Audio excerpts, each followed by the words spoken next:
बिस्मिल्लाहिर्रहमानिर्रहीम। नाज़रीन अस्सलाम वालेकुम। मैं हूं आपका मेज़बान साबिर शाकिर, वफाकी दारुल हुकूमत इस्लामाबाद से कुछ लेटेस्ट अपडेट्स के साथ ताज़ा तीन खबरें क्या चल रही हैं इस्लामाबाद में, रावलपिंडी में, पेशावर में। क्योंकि काफ़ी आज मौसम गर्म हो गया है, सियासी मौसम खास तौर पे रावलपिंडी में भी और इस्लामाबाद में भी। और रावलपिंडी के दो मकीन आपस में टकरा गए हैं और एक मकीन जो है वो मुक़य्यद है, जेल में कैद है, इमरान खान साहब हैं। और दूसरे जो मकीन हैं वो GAQ में क़याम पजीर हैं, chief of army staff general Asim Munir साहब। आर्मी हाउस उधर ही है, उनका क़याम भी उधर है, तवाम भी उधर है, दफ्तर भी उधर है। और वहीं पे कुछ ही फासले पर अडयाला जेल है और अडयाला जेल में इमरान खान साहब और चौधरी परवेज इलाही साहब और साबिक वजीर खारजा शाह महमूद कुरैशी साहब, ये तीनों मौजूद हैं। और इमरान खान साहब ने एक बहुत बड़ा एक बराह रास्त बहुत दिनों से वो एक राज जहन में दबा के बैठे थे, आज उन्होंने उसका इजहार कर दिया और उन्होंने अपना बराह रास्त ये मैसेज दे दिया है कि रिवर्स गियर नहीं लगाना और जो फैसला मैं ले चुका हूं उस फैसले के अकॉर्डिंगली हम आगे बढ़ेंगे। रूल ऑफ लॉ पे कंप्रोमाइज नहीं किया जाएगा और सुप्रीमेसी ऑफ कॉन्स्टिट्यूशन पे कंप्रोमाइज नहीं किया जाएगा, जमहूरियत पे कंप्रोमाइज नहीं किया जाएगा, जाली निज़ाम हुकूमत को कबूल नहीं किया जाएगा, इंतखाबी नताइज को तस्लीम नहीं किया जाएगा और इस तरह की किसी भी जुबाबंदी का मुतालबा नहीं माना जाएगा। और हम लड़ेंगे और अपने आइन और कानून के अंदर रहते हुए लड़ेंगे और उसके लिए हर तरह की जिद्दोजहद पहले भी की है और अब भी करेंगे। और खौफ नहीं है, जेल में अंदर रहूं या जेल में बाहर, जेल से बाहर किसी किस्म का खौफ नहीं है। और जो एक जिंदगी में फैसले किए हैं उसके अकॉर्डिंगली हम आगे बढ़ेंगे। और यही काम उन्होंने पार्टी को भी हिदायत जारी कर दी हैं और पार्टी को भी कहा है कि किसी किस्म की किसी बात पे आपने कान नहीं धरना, क्योंकि हो ये रहा है कि इमरान खान साहब को कुछ बहुत ज्यादा कायल करने की कोशिश की जा रही है कि आप जो हैं जरा थोड़ा सा धीमे हो जाएं और जेल में हैं, जेल से बाहर आ जाएं, उसके बाद देखेंगे आप कुछ थोड़ा सा नरम रवैया अख्तियार करें, कुछ अरसे के लिए खामोश रहें, कोई बातें पुरानी। तो एक सिस्टम आ गया है, इस सिस्टम को चलने दें, मईशत का बड़ा बुरा हाल है और अगली बारी आपको भी हम दे देंगे। तो इस तरह की बातें की जा रही हैं, लेकिन गला खराब है जी, तो इसलिए थोड़ा सा बर्दाश्त करना पड़ेगा। तो इसलिए वो कहते हैं जनाब ये काम करें, लेकिन इमरान खान साहब पीछे हटने के लिए तैयार नहीं है। तो सूरत हाल ये है, मुराद सईद साहब को उन्होंने एक टास्क दिया है और वो टास्क है कि ये निज़ाम हुकूमत कबूल नहीं। और 9 मई का एक फाल्स फ्लैग ऑपरेशन था, उसकी जिम्मेदारी पाकिस्तान तहरीक इंसाफ की हरगिज नहीं है। लिहाजा उसमें जो लोग हैं आपने पकड़े हैं उनका सिविल अदालतों में ट्रायल करें और अगर कोई बेगुनाह है और उसको फौरी तौर पर रिहा किया जाए, अगर गुनाहगार है तो वो अदालत फैसला करेगी। और इसके लिए मिलिट्री कोर्ट्स की जरूरत नहीं है, फौजी अदालतों की जरूरत नहीं है और ना ही उनका फौजी अदालतों में ट्रायल होना चाहिए, ना ही ऐसा कोई शहरी फौज की तहवील में, फौजी जेलों में होना चाहिए, फौज की तहवील में नहीं होना चाहिए। तो ये बुनियादी बातें उन्होंने की हैं। उसके बाद एक और काम कुछ उन्होंने पॉलिटिकल साइड पे फवाद चौधरी साहब के बारे में एक इम्पोर्टेंट उनका स्टेटमेंट पहली दफा आया है 3 रहनुमाओं के बारे में, सैफुल्लाह नियाजी के बारे में, फवाद चौधरी साहब के बारे में और अली जैदी के बारे में। फवाद चौधरी साहब के बारे में उनकी जो बात आई है वो बड़ी उसमें बहुत इस बात का इंदिया मौजूद है कि फवाद चौधरी पाकिस्तान तहरीक इंसाफ ज्वाइन कर सकते हैं वापस, क्योंकि उन्होंने कहा कि उन पर तशद्दुद को किया गया और उन्हें वादा माफ गवाह मेरे खिलाफ गवाही देने के लिए कहा गया। फवाद चौधरी को कि मेरे खिलाफ गवाही दें, उन्होंने गवाही देने से इनकार किया। प्रेस कॉन्फ्रेंस उन्होंने कर दी थी, लेकिन इसके बावजूद उन्हें कहा गया कि आप गवाही दें, गवाही से उन्होंने इनकार किया, इसलिए उनको जेल में डाला गया। और अब ये साबित हो चुका है कि फवाद चौधरी को जो जेल में डाला गया और जो नैब ने मुकदमा बनाया वो नैब का मुकदमा था ही नहीं। आज नैब भी खुली अदालत में परसों जो है वो राह फरार इख्तियार कर गई और नैब हुक्काम ने ये अदालत में इस्लामाबाद हाई कोर्ट में ये स्टेटमेंट रिकॉर्ड करवा दिया कि ये नैब का केस नहीं है। इससे आप अंदाजा कर सकते हैं कि पॉलिटिकल विक्टिमाइजेशन की हालत क्या है और किस हद तक ये सिलसिला चल रहा है। तो इम्कान ये जाहिर किया जा रहा है कि फवाद चौधरी साहब जो हैं उनकी वापसी हो सकती है, नंबर 1। नंबर 2, अगला जो इशू चल रहा है कि अली जैदी साहब का। अली जैदी साहब ने भी एक ट्वीट किया है और उन्होंने कहा है कि जनाब इमरान खान साहब जब बाहर आएंगे तो पता चलेगा मेरे खिलाफ प्रोपेगेंडा किया जा रहा है और मैं वही काम करता था जो टास्क इमरान खान साहब देते थे, उस टास्क पे मैं अमल करता था, ये सब कुछ करता था। लेकिन मुराद अली जैदी के बारे में भी उन्होंने ये कहा कि वो मुझसे राब्ते में थे और खास तौर पे जब आसिम मुनीर की आर्मी चीफ की अपॉइंटमेंट और आर्मी चीफ के साथ जो इनडायरेक्ट राब्ता हुआ तो उसमें एक राब्ते का जिक्र इमरान खान साहब ने अली जैदी का भी किया कि अली जैदी के जरिए भी ये पैगाम पहुंचाया गया था जनाब आसिम मुनीर को और जनाब आसिम मुनीर ने वापस ये कहा था कि हम न्यूट्रल रहेंगे, हम कोई नुकसान नहीं पहुंचाएंगे। तो अली जैदी का ये तस्करा हुआ है। थर्ड वन, अब देखते हैं अली जैदी को वापस आते हैं या नहीं आते, लेकिन अभी उन्होंने सिर्फ इस हवाले से बात की है अली जैदी के बारे में। तो अब उसके बाद क्योंकि अली जैदी साहब के बारे में पहले भी कराची से भी काफी जो है वो आते रहे एतराजात और पार्टी के अंदर से भी कि उन्होंने मुश्किल वक्त में पार्टी का साथ नहीं दिया। बहरहाल वो देखते हैं कि क्या आगे आते। शेर अफजल मरवत साहब का एक मसला बना हुआ है पाकिस्तान तहरीक इंसाफ के अंदर और शेर अफजल मरवत जो है वो डटे हुए हैं और बैरिस्टर गौहर के सामने चेयरमैन पीटीआई हैं, उनके सामने उनकी गुफ्तगू हुई, वो मैं आपको सुनवाता हूं कि गुफ्तगू में उन्होंने क्या कहा, तो आपको जरा थोड़ा सा सिचुएशन क्लियर हो जाएगी। पहले जरा गुफ्तगू सुन लें, मुख्तसर गुफ्तगू है, एक फ्लेवर लें एक अच्छा सा कि वो क्या कह रहे हैं, बैरिस्टर गौहर ने क्या कहा और फिर शेर अफजल मरवत साहब ने क्या कहा, पहले वो सुनिए। नहीं शेर अफजल मरवत साहब जो है ना वाकई ये है और we are proud of him और कोई ऐसी बात नहीं है। ये बैकफुट पे ना होते और न है और न पार्टी इसको कर रही है। अभी भी जो पॉलिटिकल कमेटी है उसमें भी इसका नाम है, तो he is always there with us. Chairman साहब की बात को आगे बढ़ाते हुए मैं आपकी बात को दुरुस्त करार देता हूँ। मेरी गेंचतानी हो रही है और जो कर रहे हैं अब कुल की उनके साथ मैं करूंगा, खान साहब को भी बताऊंगा और ये मुझे नुकसान नहीं दे रहे हैं, कमबख्त मेरे साथ बुग़्ज़े मुआवे में पार्टी के कास को नुकसान दे रहे हैं। नहीं कोई नहीं है। तो उन्होंने कहा जी कोई नहीं है, ऐसा कुछ नहीं होगा, लेकिन दोबारा जरा आप सुनिए जी, दोबारा सुन लें। बहुत नहीं शेर अफजल मरवत साहब जो है ना वाकई ये है और we are proud of him और कोई ऐसी बात नहीं है। ये बैकफुट पे ना होते और न है और न पार्टी इसको कर रही है। अभी भी जो पॉलिटिकल कमेटी है उसमें भी इसका नाम है, तो he is always there with us. Chairman साहब की बात को आगे बढ़ाते हुए मैं आपकी बात को दुरुस्त करार देता हूँ। मेरी गेंचतानी हो रही है और जो कर रहे हैं अब कुल की उनके साथ मैं करूंगा, खान साहब को भी बताऊंगा और ये मुझे नुकसान नहीं दे रहे हैं, कमबख्त मेरे साथ बुग़्ज़े मुआवे में पार्टी के कास को नुकसान दे रहे हैं। वो बैरिस्टर गौहर ने कहा जी ऐसा कुछ नहीं होगा।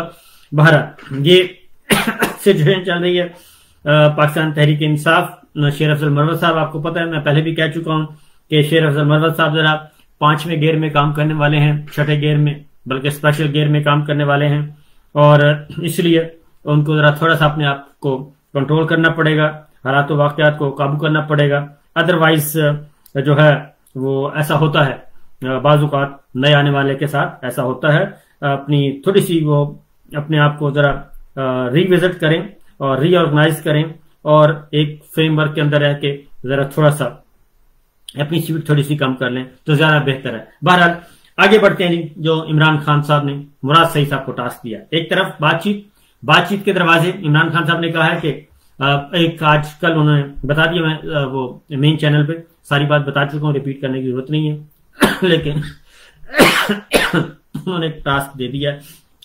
तो आते हैं जी मुराद सईद साहब की तरफ। मुराद सईद साहब ने ये 2 ट्वीट किए हैं और 2 ट्वीट में उन्होंने बड़ा वाज़ेह तौर पे कुछ बातें बता दी हैं। उन्होंने कहा कि इमरान खान, बुशरा बीबी, तहरीक इंसाफ की क़यादत और पार्टी कारकुनान की रिहाई और अवामी मैंडेट की वापसी के लिए एहतजाज का सिलसिला जारी है। तो ये मैं बता दूं कि खैबर पख्तूनख्वा में बहुत ऑर्गेनाइज्ड वे में पूरे खैबर पख्तूनख्वा में हर जिले में हर तहसील में एक एक्टिविटी चल रही है, एक्टिविटी जनरेट हुई है और वो एक अवामी तहरीक शुरू करने के लिए, एक बहुत बड़ी अवामी तहरीक शुरू करने के लिए मोबिलाइज किया जा रहा है और लोग तैयारी कर रहे हैं। पाकिस्तान तहरीक इंसाफ के मुख्तलिफ विंग्स तैयारी कर रहे हैं। स्टूडेंट्स विंग सबसे ज्यादा हरावल दस्ता है और मुख्तलिफ शहरों में एहतजाज भी हो रहा है और जलसे भी हो रहे हैं और कॉर्नर मीटिंग्स भी हो रही, सब कुछ हो रहा है। तो उसकी तफसीलात मुराद सईद साहब ने बताई हैं, क्योंकि टीवी पे इस तरह की बातें नहीं आ रही, पाकिस्तान के टेलीविजन चैनल्स पे इस तरह की खबरों को डिस्करेज किया जा रहा है। इसलिए तहरीक इंसाफ, उन्होंने कहा इमरान खान, बुशरा बीबी, तहरीक इंसाफ की क़यादत और कारकुनान की रिहाई और अवामी मैंडेट की वापसी के लिए एहतजाज का सिलसिला जारी है। आज उन्होंने कहा कि जुमे के दिन यानी कि कल जो गुजर गया, उन्होंने कहा कि जिला कोहाट, कुरम, टांग और अपर वजीरिस्तान, जबकि आज यानी कि हफ्ते के दिन जिला औरंगजई, लकी मरवत और लोअर वजीरिस्तान में एहतजाजी मुजाहरे हुए। सवात की हर सतह पर, सवात की हर तहसील पे में मुस्तकिल एहतजाजी मुजाहरे हो रहे हैं और अगला मुजाहरा मदीन में होगा। ISF के नौजवान अपने तालीमी इदारों और एहतजाजी वॉक करके अगले मरहले की तैयारी कर रहे हैं। गुज़श्ता दिनों आपने कराची में मुजाहरा देखा और आइंदा दिनों में यह सिलसिला सिंध के दीगर अजला और बलूचिस्तान में भी फैलाया जाएगा। इंशाअल्लाह जब भी क़यादत और कोर कमेटी फाइनल कॉल देगी, हमारी तंजीमों, यूथ और ISF की तैयारी मुकम्मल मिलेगी। हमने पहले भी पुरअमन तौर पर अपने हक के लिए आवाज उठाई थी, हम आज भी अपने हक के लिए खड़े हैं। और फिर दोहरा दूं, पाकिस्तानी कौम जानती है, ये मुराद सईद साहब कह रहे हैं कि पाकिस्तान से गद्दारी पाकिस्तान पर चोरों का मुसल्लत करने वालों ने की है और असल दहशतगर्दी कौम का मैंडेट चुराना है। आप भले हमारे अपने हक के लिए आवाज उठाने को दहशतगर्दी और गद्दारी कहें, हम अपना आईनी और कानूनी हक इस्तेमाल करते हुए अपने लीडर और कारकुनान की रिहाई और अपने मैंडेट की वापसी तक जिद्दोजहद जारी रखेंगे। मुराद सईद साहब ने एक और इम्पोर्टेंट बात की है, वो भी आप तक पहुंचाते हैं जी। पार्टी पाकिस्तान तहरीक इंसाफ क्या सोच रही है और पाकिस्तान तहरीक इंसाफ क्या करने जा रही है। उन्होंने कहा कि जैसे सुकरात जान गया था कि जहर का प्याला उसे मारने वाला नहीं है, और दुरुस्त कहते हैं कि बहुत दुरुस्त जी, सुकरात जैसे सुकरात जान गया था कि जहर का प्याला उसे मारने वाला नहीं है। ये जो कहते हैं इमरान खान जेल में मजीद खतरनाक हो गया, दुरुस्त कहते हैं। बहुत खतरनाक होता है वो आदमी जो अपने अंजाम की कैद से आजाद हो जाए, जो जान जाए कि उसने अपनी जिंदगी उस काम में लगा दी जिसके लिए उसे तख्लीक किया गया था, जो अपनी प्रोग्रेस से मुतमिन हो जाए, जिसे अपने खालिक के सामने पेश होने में कोई उज़र न रहे। मैं सोचता हूं कि वो जो रब अपने रब से सुनना चाहता था कि यू ट्राइड योर बेस्ट, तो क्या हम सारी कौम और दुनिया का हर मजलूम इस बात पर गवाह नहीं कि उसने कोई कसर नहीं छोड़ी। ये इमरान खान साहब के बारे में कहा जा रहा है। शौकत खानम से लेकर नमल तक, नमल यूनिवर्सिटी तक, और एहसास से लेकर एक पूरी कौम को गोया करने तक, अफगानिस्तान से लेकर कश्मीर और फलस्तीन पर होते जबर से लेकर इस्लामोफोबिया तक, उम्मत मुस्लिमा की आवाज बनने से लेकर आजादी की उस जंग तक, didn't he try his best. उसके हाथ में तो नीयत और कोशिश थी और उसने कर ली, और दिलो जान से वो कामयाब भी हो गया। उसने वो कर दिखाया जो तारीख में किसी को करना नसीब नहीं हुआ था। उसने उस कौम को शऊर दे दिया जिसकी गफलत की नींद पर कई सौ के ख्वाबों के महल खड़े थे। पर मैं सोचता हूं उससे आगे क्या वो वाकई हमारी तकदीर की कैद से आजाद हो गया है। कितनी आसानी से कह देते हैं इमरान खान जेल में खुशबाश था। बुशरा बीबी को अकलौती तशवीश ये थी कि पेशियों के चक्कर में उनका इतकाफ न छूट जाए। जब ये कहते हैं कि वो 100 साल भी जेल में रहने को तैयार हैं तो मेरे रोंगटे खड़े हो जाते हैं। ये जो 24 करोड़ का मुल्क अपने पंजों पर चल रहा है, उस खौफ में कि किसकी दुम पर पांव न पड़ जाए, ये जो अपने सांस लेने के हक के लिए दस्ते सवाल दराज करते हुए भी जल तो जलाल तो का विरद करते हैं, तो ये जो चेहरों पर तफक्कुर है, अंदाज में बेबसी है, आंखों में गुस्सा है, लहजों में हालात की तलखी है, ये जो सजदों में उसी का तस्करा है, ये जो बेदिली आसेब की तरह हमारे शहरों में मुंडेरों से लटक रही है, सड़क किनारे फुटपाथों पर बेकसी के मजारों पर आंखें बुझते दियों से हो गई हैं, ये जो अपनी ही गलियां अजदहे सी फांग फैलाए अपने बासियों को निगलने बैठी हैं। लाकानूनियत, महंगाई, बेवकती, बेसामानी, ये कौम तो उस शख्स के बगैर किसी कहरज़दा बस्ती के बाशिंदों सी लगती है। मुराद सईद साहब ने कहा है कि गरीब शहर तेरा खैर खा कैद में है। ये जो हमें अल्लाह के बाद एक उस बात का आसरा है कि कोई है जो हमारा खैर खा है, क्या वो वाकई ये सोचता है कि उसकी हमारी तरफ हुज्जत तमाम हो गई है? ये कि बस उसकी जरूरत यहीं तक थी और इससे आगे हम अपनी वाली आप चाहें तो इसका पढ़ाया सबक आंखों में बसाएं, अमल में लाएं, चाहे तो ताराज हो जाए। तो ये मुराद सईद साहब ने जी ये गुफ्तगू ये ट्वीट किया है और उसका मकसद महज इतना ही है। उन्होंने कहा कि अपनी खुशकिस्मती को महज बदनसीबी में बदलते जितने है लोग किसी गुमान में जीते हो, इमरान खान जेल में मुतमईन होगा। उसका इत्मीनान सिर्फ हमारी गैरत के लिए ताज़ियाना भी होता था तो बहुत था, मगर वो जब अपने अंजाम की कैद से आजाद हो गया, यूं जो हमारी तकदीर की फिक्र से बेअतना हो गया, उसका इत्मीनान हमारी मौत का परवाना बन जाना है। तो मुराद सईद साहब ने ये बात की है जनाब, और एक तहरीक शुरू की जा रही है और वो ईद के बाद उस तहरीक के नताइज और उस तहरीक को अमली तौर पे आप होता हुआ नजर आएंगे।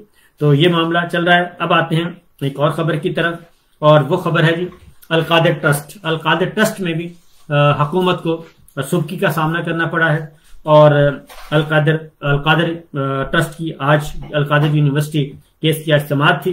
तो बैरिस्टर गौहर ने बताया कि आज एक और सरकारी गवाह ने जो है वो इमरान खान के हक में गवाही दे दी है और बैरिस्टर गौहर ने कहा करते थे कि जमीन मुफ्त में अलाट हुई। गवाह ने बता दिया कि जमीन मुफ्त अलाट नहीं हुई। प्रोसिक्यूशन का केस आज जमीन बोझ हो चुका है और ये भी बैरिस्टर गौहर ने कहा कि बुशरा बीबी को जहर नहीं दिया गया। मुतालबा है बुशरा बीबी के टेस्ट शौकत खानम से करवाए जाएं, जाती मुआलिज टेस्ट करवाएंगे तो ही रिपोर्ट तस्लीम करेंगे। इसके साथ साथ उन्होंने अलकादिर ट्रस्ट के बारे में जो बात की है वो बड़ी खास, और उसमें आज सरकारी गवाह ने जो बयान दिया है उसमें अब ये साबित हो गया है कि जमीन भी खैरात में नहीं मिली, बल्कि इसको भी बाकायदा तौर पर रजिस्ट्री करवाई गई और इसकी डॉक्यूमेंट्स भी मौजूद हैं। तो इस तरीके से आज एक और केस जो है वो जमीन बोस होता हुआ हमें नजर आया इमरान खान के खिलाफ। तो ये है सिचुएशन, ये है सारी सूरत हाल, महज पॉलिटिकल विक्टिमाइजेशन, इससे ज्यादा कुछ नहीं। इजाजत दीजिए, अल्लाह हाफिज।